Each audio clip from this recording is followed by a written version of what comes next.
मेरे सवालों का जवाब आप देते जाइए। आप उस नौकर के बारे में क्या कहना चाहेंगे जिसको आका ने ड्यूटी दी हुई है कि तुम जाकर के ये काम करो, लेकिन वो नौकर आका के सामने बड़े अदब के साथ खड़ा होकर के और आका के नाम को हज़ारों मर्तबा जपता चला जाता है। आका कहता है कि जाकर के फलां फलां आदमी का हक अदा कर, लेकिन वो नहीं जाता है। वहीं खड़े होकर के आका को झुक झुक करके सलाम करता है और फिर वहीं हाथ बांध करके खड़े हो जाता है। आका कहता है कि जाकर फलां फलां आदमी को मिटा दे, लेकिन वो वहाँ से 1 इंच भी नहीं खसकता। वहीं पे आका को सजदे पे सजदे करता है। आका हुक्म देता है कि जा चोर का हाथ काट दे, लेकिन वो वहीं पे खड़े होता है और बहुत ही खुश मिजाजी के साथ बस कहते जाता है कि चोर का हाथ काट दे, चोर का हाथ काट दे, चोर का हाथ काट दे। बस यही कई दफ़ा पढ़ता रहता है, मगर एक दफ़ा भी ना उसने अपने आका का कहना माना, ना उसके कानून को माना और ना उस कानून को मानने की कोशिश की जिसके ज़रिए उस चोर का हाथ काटा जा सके। क्या आप कह सकते हैं कि ये हकीकत में आका की बंदगी कर रहा है? अगर आपका कोई नौकर सेम यही रवैया अख्तियार करे तो मैं नहीं जानता हूँ आप उसको क्या कहेंगे। लेकिन हैरत है आप पर, जब खुदा का नौकर सेम रवैया अख्तियार करता है तो आप उसको बहुत इबादत गुजार समझते हैं। ये जालिम खुदा जाने कई मर्तबा सुबह से शाम तक अल्लाह के अहकाम को पढ़ता है, मगर इन अहकाम को अप्लाई करने के लिए अपने से खुद से कोशिश भी नहीं करता, लेकिन नफल पे नफल पढ़े जाता है। 1000 दाने तस्बीह पे खुदा का नाम जपता है और खूब सारी तिलावत कुरान का करता है। आप उसकी हरकत देखते हैं और कहते हैं ये कितना इबादत गुजार आदमी है, कितना परहेजगार आदमी है। और ये गलत फहमी इस वजह से है क्योंकि आप इबादत का सही मतलब नहीं जानते। एक और नौकर है जो रात दिन ड्यूटी तो किसी और की करता है, अहकाम तो किसी और का मानता है, कानून तो किसी और की फॉलो करता है और अपने असली आका के फरमान के हरदम खिलाफ काम करता है, मगर सलामी के वक्त आका के सामने खड़ा हो जाता है और ज़बान से सिर्फ आका का नाम जपता है। आप में से किसी का नौकर ये तरीका अख्तियार करे तो आप क्या कहेंगे? क्या आप उसकी सलामी को उसके मुंह पे ना मार देंगे? जब वो ज़बान से आपको आका और मालिक कहेगा तो क्या आप ये ना कहेंगे कि तू बहुत बड़ा झूठा और बेईमान है? सैलरी तू मुझसे लेता है और नौकरी किसी और की करता है। जुबान से तो तू मुझे आका कहता है और हकीकत में तू मेरे सिवा हर एक की खिदमत करता फिरता रहता है। ये तो एक मामूली सी अकल की बात है जिसे हर कोई समझ सकता है, लेकिन ये कितनी हैरत की बात है जो लोग खुदा के कानून को रात दिन तोड़ते हैं और कुफ्फार और मुशरिकीन के बताए हुए अहकाम पे अमल करते हैं, उनके बताए हुए रास्ते पे चलते हैं और अपनी ज़िंदगी के मामलात में खुदा के अहकाम का कोई वैल्यू नहीं करते, तो उनकी नमाज और रोज़े और हज ज़कात को आप इबादत समझते हैं। ये गलत फहमी भी इसी वजह से है कि आप इबादत का असल मतलब से नावाकिफ़ हैं। एक और नौकर की मिसाल लीजिए।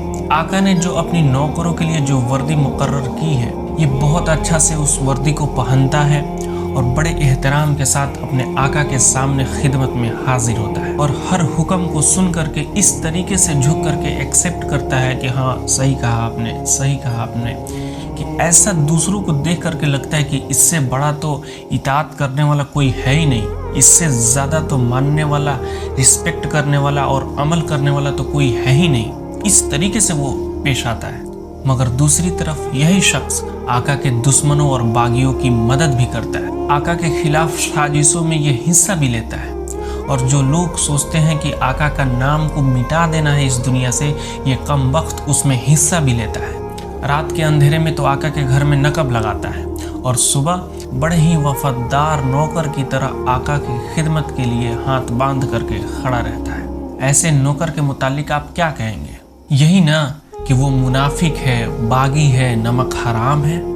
मगर खुदा के जो नौकर ऐसे हैं उनको आप क्या कहेंगे? आप समझते हैं कि हाथ बांध करके किबला रुख खड़े होना और फिर हाथ को घुटनों पे रख करके झुकना और फिर हाथ को ज़मीन पे रख करके सजदा करना और कुछ मुकर्रर अल्फाज कह देने का बस यही इबादत है। आप समझते हैं कि रमज़ान की पहली तारीख से लेकर के और सवाल का चांद निकलने तक रमज़ान के रोज़े भूख और प्यास के साथ रहने का नाम ही इबादत है। आप समझते हैं कि कुरान के चंद रुकू जुबान से पढ़ देने का नाम ही इबादत है? आप समझते हैं कि मक्का जा कर के काबे के गिर्द तवाफ करने का नाम ही इबादत है? गर्ज आपने चंद अल्फाज के ज़ाहिरी शक्लों का नाम इबादत रख छोड़ा है। जब कोई शख्स इन शक्लों के साथ इन आफाल को अदा करता है तो आपको लगता है कि इसने खुदा की इबादत कर दी और इसने अपने तख्लीक का मकसद पूरा कर दिया। अब ये आज़ाद है ज़िंदगी में जो चाहे करे। लेकिन असल हकीकत ये है कि अल्लाह ने जिस इबादत के लिए आपको पैदा किया है और जिसका आपको हुक्म दिया है वो कुछ और ही है। और वो इबादत ये है कि आप अपनी ज़िंदगी में हर वक्त हर हाल में खुदा की इताअत करें, खुदा की फरमाबरदारी करें, खुदा का बात माने और हर उस कानून से आज़ाद हो जाए जो कानून इलाही के ख़िलाफ़ है। आपकी हर एक एक्टिविटी उस हुदूद, उस बाउंड्रीज़ के अंदर हो जो खुदा ने आपके लिए मुकर्रर की है। आपकी हर एक एक्टिविटी उस तरीके से हो जो खुदा ने आपको बता दिया है। इस तरीके से जो आप ज़िंदगी बसर करेंगे तो आपकी पूरी ज़िंदगी इबादत होगी। ऐसी ज़िंदगी में आपका सोना भी इबादत है और जगना भी इबादत, खाना पीना भी इबादत है, चलना फिरना भी इबादत और बात करना भी, हत्ता कि अपनी बीवी के पास जाना भी और अपने बच्चों से प्यार करना भी, ये भी इबादत है। जिन कामों को आप दुनियादारी कहते हैं वो असल में दीनदारी है और वो सब इबादत है। इन सारे कामों को करते समय बस इतना ख्याल रखते हैं कि अल्लाह ने क्या हमारे लिए हुदूद रखा है, क्या बाउंड्रीज है, इसका ख्याल करें तो ये सारे इबादत है। और ज़िंदगी में हर एक कदम पर ये देख करके चले कि खुदा के नज़दीक क्या जायज़ है और क्या नाजायज़, हलाल क्या है और हराम क्या है, फर्ज क्या चीज़ है और मना किस चीज़ से किया गया है, खुदा किस चीज़ से खुश होता है और किस चीज़ से नाराज़ होता है। एग्जाम्पल के तौर पे आप रिस्क कमाने के लिए बाहर निकले। इस काम में आपको बहुत से सारे ऐसे मौके आएंगे जिसमें आपको हराम का माल बहुत आसानी से आपको मिल जाएगा, लेकिन आप उस वक्त ये सोचते हैं कि नहीं, अल्लाह का खौफ है मेरे दिल में, मैं ये माल नहीं ले सकता। आप जायज़ तरीके से 2 ही रोटी कमा करके अपने घर पे लेकर के आते हैं और ये रोटी घर ला करके आपने खुद खाया और अपने बीवी बच्चों को भी खिलाया और खुदा के मुकर्रर किए हुए दूसरे हकदार को भी खिलाया। इन सब पर आप अजर व सवाब के मुस्तहिक हो गए।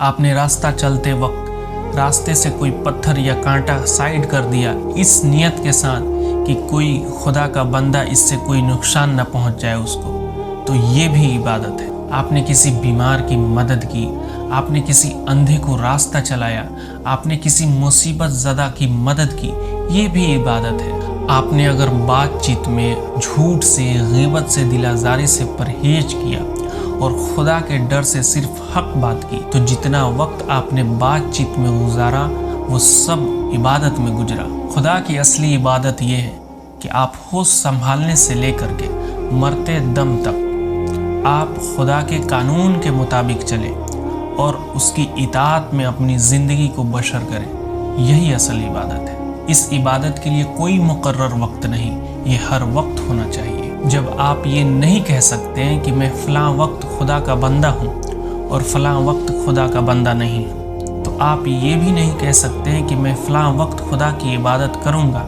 ये बंदगी का वक्त है, और फ़लाँ वक्त मैं खुदा की बंदगी नहीं करूँगा। मेरी बातों से तो इतना पता चल गया कि इबादत क्या है। ज़िंदगी में हर वक्त हर हाल में खुदा की बंदगी और इताअत का नाम ही इबादत है।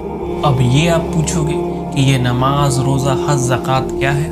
उनका मकसद ये है कि आपको उस बड़ी इबादत के लिए तैयार करना है जो आपको ज़िंदगी में हर वक्त हर हाल में अल्लाह की इताअत करना है। नमाज दिन में 5 दफ़ा ये आपको याद दिलाती है कि तुम अल्लाह के बंदे हो, उसकी बंदगी तुम्हें करनी चाहिए।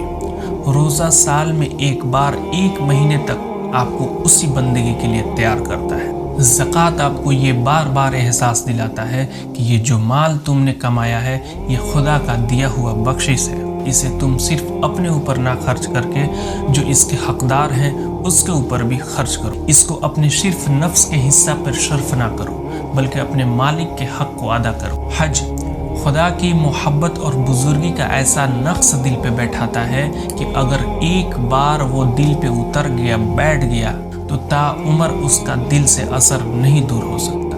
इन सब इबादतों के बाद अगर आप इस काबिल हो गए कि आपकी सारी ज़िंदगी खुदा की इबादत बन जाए, तो बिला सुबह आपकी नमाज है, रोज़ा रोज़ा है, हज है और ज़कात है। लेकिन अगर ऐसा मकसद पूरा ना हुआ तो महज रुकू और सजदा करने और भूख और प्यास से दिन गुजार देने से और हज की रस्में अदा कर देने से और ज़कात की रकम निकाल देने से कुछ हासिल नहीं होगा। इन ज़ाहिरी तरीक़ों का तो मिसाल ऐसा है जैसा एक जिस्म कि अगर उसमें जान है, वो चलता फिरता है, वो कोई काम करता है, तब तो वो एक जिंदा इंसान है।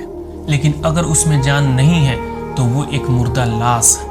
मुर्दे की हाथ, पाँव, आँख, नाक सब कुछ होता है लेकिन उसमें जान नहीं होता, इसलिए तुम उसे मिट्टी में दबा देते हो। इसी तरह अगर नमाज के पूरे अरकान अदा हो या रोज़े की पूरी शर्तें अदा कर दी जाए, मगर खुदा की खौफ, उसकी मोहब्बत, उसकी वफादारी और उसका इताअत दिल में ना हो, जिसके लिए नमाज और रोज़ा फ़र्ज किया गया है, तो वो भी एक बेजान चीज़ होगी। उम्मीद है मेरी बातों को आपने समझा होगा। इस वीडियो को बार बार देखिए, समझने की कोशिश कीजिए और दूसरों तक इसको ज़रूर पहुंचाइए। हो सकता है इस वीडियो के ज़रिए बहुत लोग अपनी ज़िंदगी में बेहतरी लाएं। दुआ में याद रखिएगा। फिर मिलेंगे अगले वीडियो में।